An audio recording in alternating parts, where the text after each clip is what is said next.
Hey, Martin here. Welcome to the first ever episode of the Friday Checkout on this channel. I'm very excited to get things started. I'm also a little new with this format. I'm still trying to figure things out.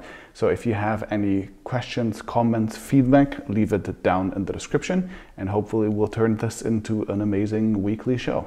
All right, let's get started. So my pick for this week will be this image that was floating around on the internet this week, caused a lot of commotion. There was an article about it on Android Authority, on Sam Mobile, and so on. It basically appears to be a screenshot from Samsung's upcoming OneUI 2.5 that shows a full large lock screen ad that you'd actually have to click on to bypass the lock screen, or you'd have to wait 15 seconds to be able to bypass it. So just to address this right away, the screenshot itself is fake. It's a render posted by a random user to Samsung's Korean forums, and then it probably got lost in translation somewhere along the way and people decided it might be real. It's not, it's basically a joke. However, I think the issue that it is addressing is very real.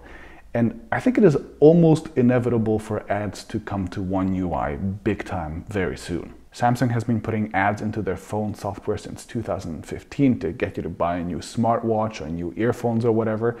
So does every other manufacturer apparently. There's Xiaomi, of course, which is kind of the king of ads and software UI. But, you know, Apple, the most premium of all the manufacturers, does it. They spam their users all the time these days to get them to start paying for Apple Music or Apple News or whatever. Microsoft does it on Windows to get people to start using OneDrive or whatnot. So without people really revolting against this, you know, Twitter is always loud and angry about it, but without people stopping from buying these products, I think more ads are coming. Now, I don't expect $1,000 flagship smartphones in the West to have lock screen ads anytime soon. But mid-range, maybe entry-level devices, especially in more price-sensitive markets like India, Southeast Asia, I think ads are coming. My guess is that Samsung will take one of their series, maybe the M series, that create a custom version of OneUI for it that is filled with ads, and they'll really lower the prices on those to compete against Realme and Xiaomi. What's your guess? Leave a comment below.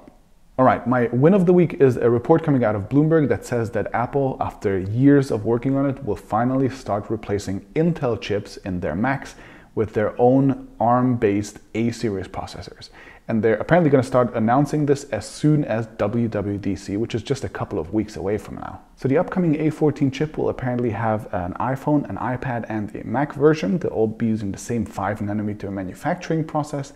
And apparently the Mac version will have 12 cores, and it's going to be a significant performance and battery life upgrade over whatever the hell Intel is doing in this range. This chip will first come to a sort of thin and light laptop, maybe something like a MacBook Air, and then over 1 to 3 years, Apple will apparently slowly transition their whole Mac line over to these new chips. And I'm just so excited about the ARM revolution. Like, clearly the thing that has been holding back the whole PC industry is how sluggish Intel has been in the last couple of years.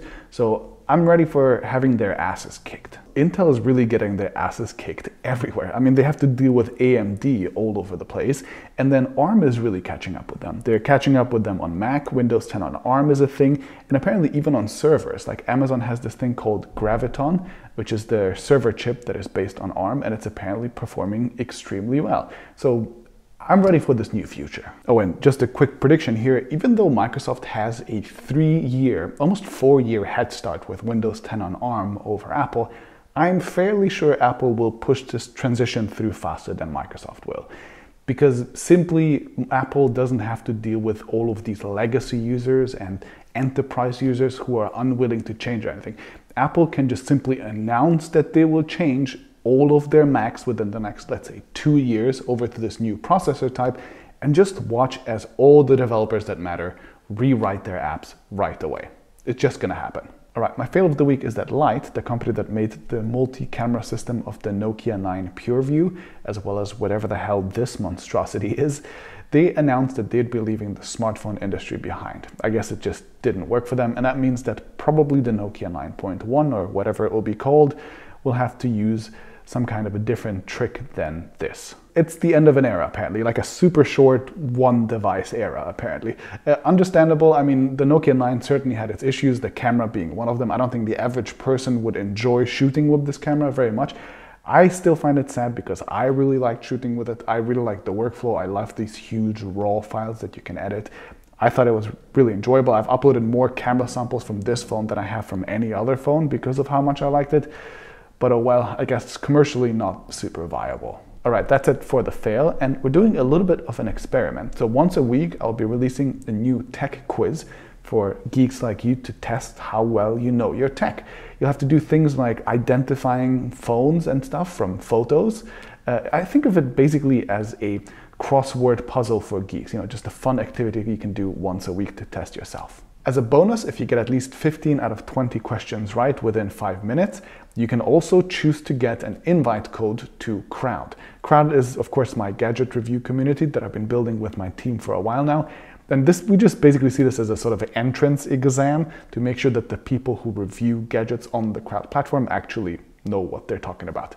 Yeah, so that's it. Take the quiz and let us know what you think about it. All right, that's it for this week's Friday Checkout. If you have any suggestions for what I should talk about next week, then leave them down in the comments below or tweet them at me at TechAltar using the Friday Checkout hashtag. And I'll see you next week.